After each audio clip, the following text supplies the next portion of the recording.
Dear students, today we cover the topic number 1, 12th NCERT according to NTA syllabus NEET 12।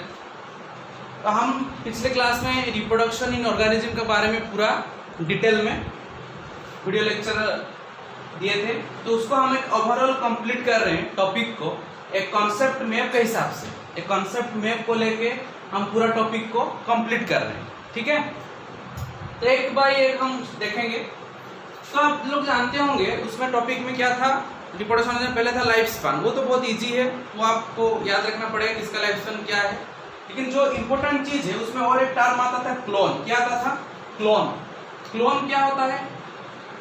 जो important point है मैं उसको आप लोगों को बताऊंगा। क्लोन क्या है? क्लोन है आपका एक एसेक्सुअल रिप्रोडक्शन से जो ऑफस्प्रिंग क्रिएट हो रहा है वो किसके साथ सेम टू सेम होता है? उसका पेरेंट्स के साथ होता है। उसका एग्जांपल में क्या दिया था? एमीबा दिया था, ठीक है ना।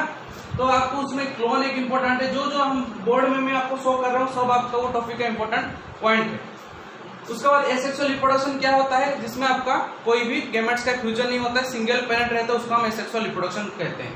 उसके अंडर में क्या क्या है? Binary fusion, body fragmentation, regeneration, गेमा एंड स्पोर फॉर्मेशन। ये सबका बारे में आपको मैं वीडियो में डिस्क्राइब किया हूँ। आप मेरे वीडियो को देख लेना, लेक्चर को, उसमें आपको पता चल जाएगा। उसके बाद आपका और एक जो इंपॉर्टेंट पॉइंट है आपका रिप्रोडक्शन ऑर्गेनिज्म चैप्टर में, ये आपका पार्थेनोजेनेसिस। क्या है आपका? पार्थेनोजेनेसिस। बहुत बहुत इंपॉर्टेंट है आपका पार्थेनोजेनेसिस। पार्थेनोजेनेसिस क्या होता है? आपका एक न्यू ऑफस्प्रिंग क्रिएट हो रहा है विदाउट फ्यूजन ऑफ और फर्टिलाइजेशन ऑफ आपका गैमेट, ठीक है। तो उसका एग्जांपल जो था आपका कुछ बर्ड्स थे, टर्की बर्ड्स, ठीक है। और आपका क्या है उसका एग्जांपल पार्थेनोजेनेसिस का? हॉनीबी है उसका एग्जांपल। हॉनीबी का कैसे आपका सेल्फ डिटरमिनेशन होता है, कैसे आपका क्वीन ड्रोन बनता है, वो मैं आपको वीडियो में दिखाऊंगा, आप उसको देख लेना। तो ये आपका एसेक्सुअल रिप्रोडक्शन का ये पार्ट होगा, ये आपका माइंड में होना चाहिए, ठीक है। तो जो आप ये टॉपिक को याद कर रहे हो तुरंत आपका एसेक्सुअल रिप्रोडक्शन का ये पॉइंट आपका दिमाग में आना चाहिए, तब जाके आप एमसीक्यू को अच्छे से हैंडल कर पाएंगे। उसके बाद और एक पॉइंट है आपका वेजिटेटिव प्रोपागेशन। बहुत बहुत इंपॉर्टेंट है वेजिटेटिव प्रोपागेशन। मींस क्या है?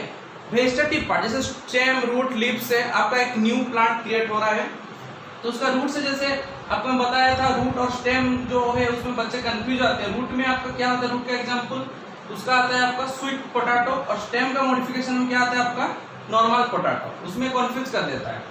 फिर आपका शक्कर, राइजम, कर्म और बल्ब, उसके बारे में आपको डिटेल्स में डिस्क्राइब किया वीडियो में।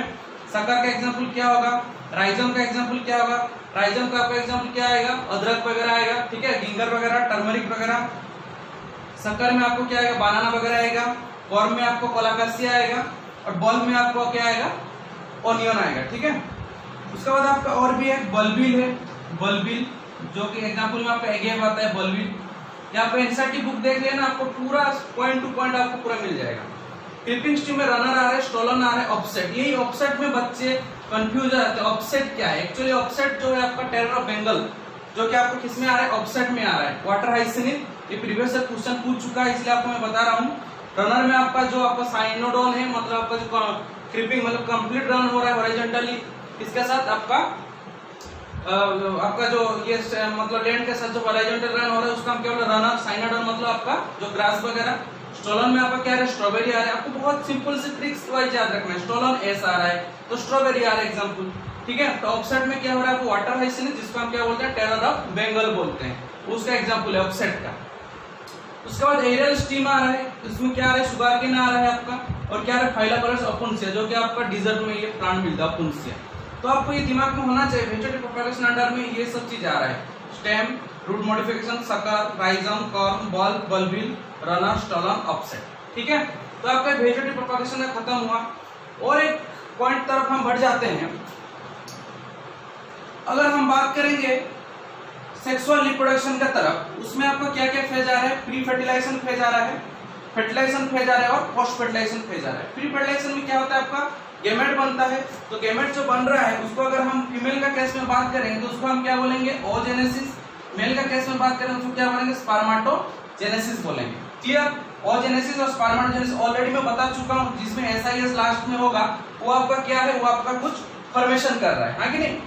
तो आपको ये ट्रिक्स मालूम हो गया एक्सटर्नल फर्टिलाइजेशन और इंटरनल। और आपका नेक्स्ट है आपका फर्टिलाइजेशन का, एक है एक्सटर्नल और एक है इंटरनल। एक्सटर्नल मतलब आपका बॉडी का आउटसाइड में हो रहा है, इंटरनल मतलब बॉडी का इनसाइड में हो रहा है। तो एक्सटर्नल फर्टिलाइजेशन कौन करता है? बहुत सारे आपके एल्गी है, बहुत सारे आपके bryophytes external fertilisation. Internal fertilisation हम लोग ह्यूमन बीइंग है, बहुत सारे एनिमल है, मामल्स में, उन लोगों में सब क्या दिखाया जाता है? इंटरनल फर्टिलाइजेशन, क्योंकि उनका सब अलग अलग सबका रिप्रोडक्टिव ऑर्गन है।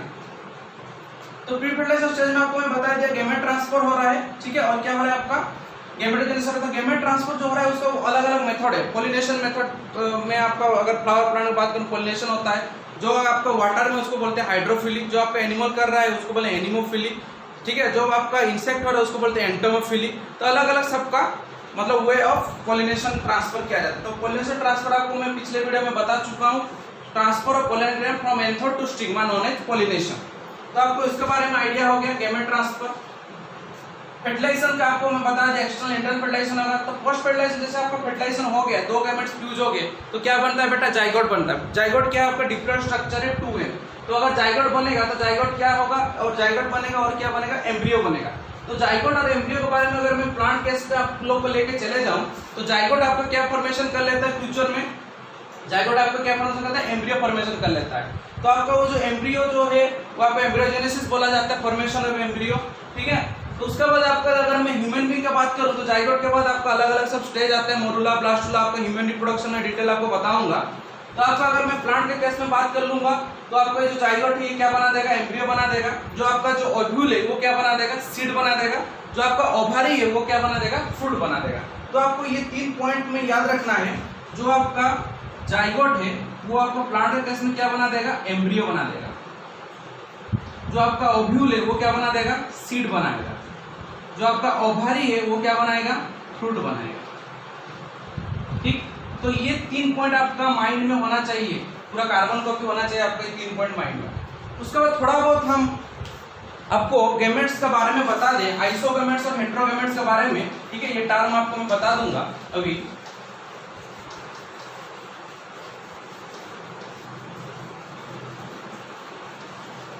देखिए अगर आपका सिमिलर गैमेट्स है तो उसको हम क्या बोलेंगे? आइसोगैमेट्स, सिमिलर गैमेट्स।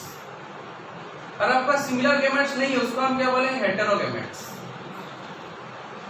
तो आपको आराम से दिमाग में ये चीज आना चाहिए। आइसोगैमेट्स मतलब आपका अगर एनसीईआरटी का बुक के हिसाब से चलूं तो एक आपका एल्गी है जिसको हम बोलते हैं क्लाडोफोरा, ग्रीन एल्गी है, ये आपका आइसोगैमेट्स शो करता है, ठीक है। और हेटेरोगैमेट्स आपका कौन सा करता है? हेटेरोगैमेट्स शो करता है आपका ह्यूमन बीइंग का अगर बात करूं तो स्पर्म जो है आपका ये अलग है मेल का, और फीमेल का ये आपका ओव्यूल है, दोनों गैमेट्स अलग अलग है। तो क्या हो गया? ये आपका हेटेरोगैमेट्स।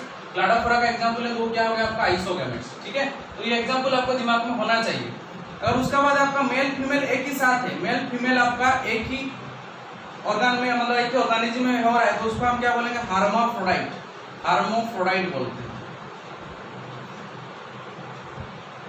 ये आपका डायरेक्ट वर्ड है, एनसीईआरटी में देख लेना, ठीक है। हार्माफ्रोडाइट इसका एग्जांपल क्या आएगा? लीच आएगा, आर्थ्रम आएगा, ये आपका हार्माफ्रोडाइट होगा। और जो अलग होगा उसको हम क्या बोलेंगे? उसको हम बोलेंगे डाइसियस बोलेंगे, different. D means different means dioecious, ठीक है। उसमें अगर प्लांट का केस में बात करें तो प्लांट में क्या क्या आएगा? डाइसियस अलग अलग आपका पपैया आएगा, ठीक है। और मोनोसियस प्लांट का बात करेंगे तो क्या आएगा? कोकोनट आएगा, कोकम्बर आएगा, कोकोनट आएगा, कोकम्बर, कोकोनट, ठीक है। कोकम्बर का और क्या नाम है? कुकुरबिटा बोलते हैं साइंटिफिक में, ठीक है।